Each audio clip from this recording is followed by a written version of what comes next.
Hello hello hello hello hello guys, फेरि पनि स्वागत छ है मेरो सानो ब्लगमा।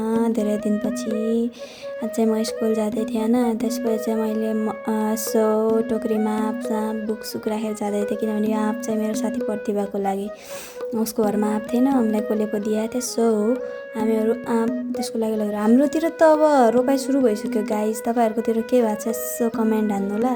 सो हेर्नुहोस् त कस्तो राम्रो दामी गाडीहरू देख्याछन्, खेतहरू कस्तो दामी देख्या होइन, कस्तो राम्रो देख्या। रोपाइ गर्न लागेको खेतहरू त कस्तो दामी देखिन्छ होइन। यसो उतातिर सबै ठाउँमा बनाउँदै थियो होइन। अनि म यसो भिडियो बनाउँदै जाउँ भनेको त त्यसको घरतिर पुग्यो। अनि त्यो आयो मेरो साथी, अनि त्यसपछि हामीहरू लाग्यौँ बाटो।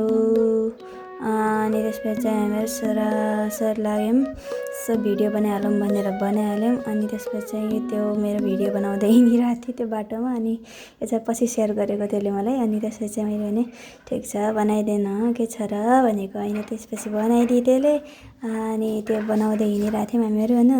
त्यसको पनि बनाइदिएँ। त्यसपछि मैले यो भिडियो त्यसले बनाइदिएपछि मैले पनि मलाई थाहै थिएन, म आफ्नै धुनमा थिएँ। अनि त्यो बनाउँदै रहेछ, त्यसै चाहिँ मैले पनि त्यसको बनाइदिउँ भनेर बनाइदिएको। अनि सिधै घर आउने बेला भने यस्तो खतरनाक घाम लागिरहेको थियो, खतरनाक। फेरि त्यो चुन्नी टाउकोमा हालेर आइरहेको थिएँ खेतमा। हेर्नुहोस् त गाई सबैजना कसरी बसिरहेछन्।